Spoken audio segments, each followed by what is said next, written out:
പുതിയൊരു വീഡിയോയിലേക്ക് എല്ലാവർക്കും സ്വാഗതം. ഇന്നത്തെ വീഡിയോ എപ്സന്റെ all in one ink tank colour പ്രിന്ററായ എപ്സൺ L4260 എന്ന പ്രിന്ററിന്റെ ഡ്രൈവർ എങ്ങനെ ഡൗൺലോഡ് ചെയ്ത് ഇൻസ്റ്റാൾ ചെയ്ത് ഉപയോഗിക്കാമെന്നതിനെ കുറിച്ചുള്ള ഒരു വീഡിയോ ആണ്. വീഡിയോ കാണുന്ന മുമ്പ് ചാനൽ ഒന്ന് സബ്സ്ക്രൈബ് ചെയ്യുക, ലൈക്ക് ചെയ്യുക, ഫോളോ ചെയ്യുക, കമന്റ് ചെയ്യുക, ഷെയർ ചെയ്യുക. അപ്പോൾ നേരെ വീഡിയോയിലോട്ട് പോകാം.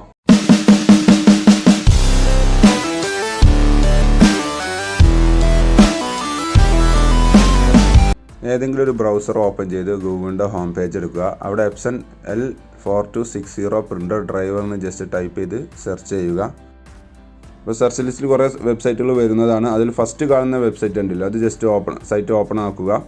രണ്ടാമത് epson.co.in ഉണ്ട്, പക്ഷേ അതിൽ നമ്മളെ പ്രിൻ്റർ സ്കാനർ ഡ്രൈവർ ഒന്നും പ്രോപ്പറായി വന്നിട്ടില്ല. അപ്പോൾ ഏറ്റവും മുകളിൽ ഫസ്റ്റ് കാണുന്ന ഈ വെബ്സൈറ്റ് തന്നെ ഓപ്പൺ ചെയ്യുക. എപ്സൺ കരീബിയുടെ ഒഫീഷ്യൽ വെബ്സൈറ്റാണത്. ജസ്റ്റ് ക്ലിക്ക് ചെയ്യുന്നതോടുകൂടി ആ വെബ്സൈറ്റ് ഓപ്പൺ ആയി വരുന്നതാണ്. പ്രത്യേകം ശ്രദ്ധിക്കുക, USB കേബിൾ നിങ്ങൾ ആൾറെഡി കണക്ട് ചെയ്തിട്ടുണ്ടെങ്കിൽ റിമൂവ് ചെയ്യണം. ഈ സോഫ്റ്റ്വെയർ ഇൻസ്റ്റാൾ ചെയ്ത് അവസാന ഭാഗത്തുന്ന സമയത്ത് USB കേബിൾ കണക്ട് ചെയ്യാൻ പറയും. ആ സമയത്ത് മാത്രമേ കണക്ട് ചെയ്യാൻ പാടുള്ളൂ. വെബ്സൈറ്റ് ഓപ്പൺ ആയി വന്നിട്ടുണ്ട്. നമുക്കിതിൽ ആദ്യം ചെയ്യാനുള്ളത് നമ്മുടെ വിൻഡോസിൻ്റെ വെർഷൻ അല്ലെങ്കിൽ ഓപ്പറേറ്റിംഗ് സിസ്റ്റം ഏതാ വെർഷൻ എന്നുള്ളത് സെലക്ട് ചെയ്ത് കൊടുക്കണം. അധിക കമ്പ്യൂട്ടറിലും ഓട്ടോമാറ്റിക്കായിട്ട് തന്നെ ഡിറ്റക്റ്റ് ആവുന്നതാണ്. എന്നാലും ജസ്റ്റ് ഒന്ന് ശ്രദ്ധിക്കണം. വെബ്സൈറ്റ് പൂർണ്ണമായി ലോഡായി വന്നതിന് ശേഷം താഴോട്ട് സ്ക്രോൾ ചെയ്യുക.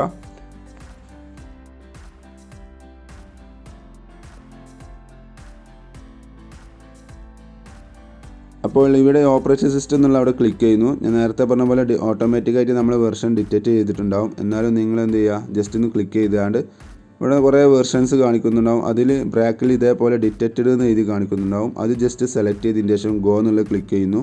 അപ്പോൾ ഈ പേജ് ഒന്നുകൂടി റീലോഡായി വരുന്നതാണ്.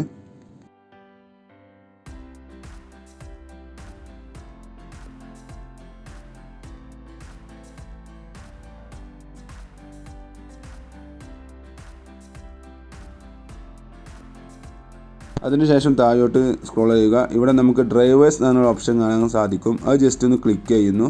അതിൽ ഫസ്റ്റ് തന്നെ പ്രിൻ്റർ ഡ്രൈവർ എന്ന് നിങ്ങൾക്ക് കാണാൻ സാധിക്കും. ജസ്റ്റ് അത് ഡൗൺലോഡ് കാണുന്ന അവിടെ ജസ്റ്റ് ഒന്ന് ക്ലിക്ക് ചെയ്യുക. അപ്പോൾ നമുക്ക് ആവശ്യമുള്ള ഫയൽ ഡൗൺലോഡിങ് ആവുന്നതാണ്. ഡൗൺലോഡ് കംപ്ലീറ്റ് ആയി കഴിഞ്ഞാൽ ജസ്റ്റ് ആ ഡൗൺലോഡ് ചെയ്ത ഫയലിൻ്റെ അവിടെ ജസ്റ്റ് ഒന്ന് ക്ലിക്ക് ചെയ്യുന്നു. അപ്പോൾ നമുക്ക് ആവശ്യമുള്ള ഇൻസ്റ്റാളേഷൻ ഫയൽ ഓപ്പൺ ആയി വരുന്നതാണ്.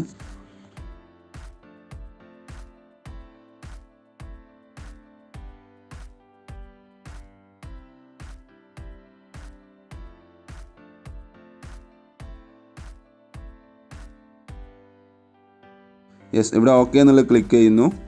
ഇവിടെ നമ്മുടെ ലാംഗ്വേജ് ഏതാണെന്നുള്ള സെലക്ട് ചെയ്തതിന് ശേഷം ഓക്കെ എന്ന് കൊടുക്കുക. ഇവിടെ അഗ്രി എന്ന് ടിക്ക് ചെയ്തതിന് ശേഷം ഓക്കെ എന്നുള്ളത് ക്ലിക്ക് ചെയ്യുക. കണ്ടില്ലേ, ഇപ്പോൾ ഇൻസ്റ്റാളിങ് നടന്നുകൊണ്ടിരിക്കുകയാണ്. കുറച്ച് നേരം ഒന്ന് വെയിറ്റ് ചെയ്യണം. ഇവിടെ കണക്ഷൻ മെത്തേഡ് ചോദിക്കും. ആ സമയത്ത് മാത്രമേ USB കേബിൾ നമ്മൾ കമ്പ്യൂട്ടറിലും പ്രിൻ്ററിലും കണക്ട് ചെയ്യാൻ പാടുള്ളൂ. ആ കാര്യം പ്രത്യേകം ശ്രദ്ധിക്കണം. ഏകദേശം നമ്മുടെ ഇൻസ്റ്റാളേഷൻ ഏകദേശം അവസാന ഭാഗത്തെത്തിയിട്ടുണ്ട്. ഇവിടെ കണക്ഷൻ മെത്തേഡ് ചോദിക്കുന്നുണ്ട്. അതിൽ USB സെലക്ട് ചെയ്യുക. നമ്മളിപ്പോൾ USB വഴിയുള്ള കണക്ഷനാണ് നമ്മൾ വീഡിയോയിൽ പറയുന്നത്. അപ്പോൾ USB സെലക്ട് ചെയ്ത് കഴിഞ്ഞാൽ ഓക്കെ എന്നുള്ള ക്ലിക്ക് ചെയ്യുന്നതോടുകൂടി നമ്മോട് ഇവിടെ USB കേബിൾ കണക്ട് ചെയ്യാൻ ചോദിക്കുന്ന ഒരു നെക്സ്റ്റ് പേജ് വരുന്നതാണ്. അത് കണക്റ്റ് ആയി കഴിഞ്ഞാൽ the target printer has been detected എന്ന് കാണിക്കുന്നുണ്ട്. നമ്മൾ ഇൻസ്റ്റാളേഷൻ പ്രൊസീജിയർ ഏകദേശം കംപ്ലീറ്റ് ആയിട്ടുണ്ട്. ഇനി നിങ്ങൾക്ക് ആവശ്യമുള്ള ഏതെങ്കിലും ഡോക്യുമെൻറ്റോ എന്തെങ്കിലും ഒന്ന് ഓപ്പൺ ചെയ്താണ്ട് Ctrl+P അല്ലെങ്കിൽ പ്രിൻ്റ് എന്ന ഓപ്ഷൻ കൊടുക്കുന്ന സമയത്ത് നമ്മൾ ഈ പ്രിൻ്ററിൻ്റെ പേര് വരുന്നതാണ്. അത് ജസ്റ്റ് സെലക്ട് ചെയ്താണ്ട് പ്രിൻ്റ് ചെയ്ത് കൊടുക്കുന്നതോടുകൂടി പ്രിൻ്റ് ചെയ്ത് വരുന്നുണ്ട്. ഞാൻ ജസ്റ്റ് ഒരു ഡോക്യുമെൻറ്റ് അല്ലെങ്കിൽ ജസ്റ്റ് കൺട്രോൾ പാനൽ ഓപ്പൺ ചെയ്താണ് ഞാൻ ടെസ്റ്റ് പേജ് കൊടുത്തിട്ടുണ്ട്. നമുക്കത് വരുന്നുണ്ടോ ഇല്ല എന്നുള്ളത് നോക്കാം. പ്രിൻ്റ് ചെയ്ത് വരുന്നുണ്ട്. അപ്പോൾ ഇതേപോലെ നിങ്ങൾ ട്രൈ ചെയ്ത് നോക്കുക. എന്തെങ്കിലും ഇഷ്യൂ ഉണ്ടെങ്കിൽ സിസ്റ്റം ഒന്ന് റീസ്റ്റാർട്ട് ചെയ്താൽ പ്രോബ്ലം സോൾവ് ആവുന്നതാണ്.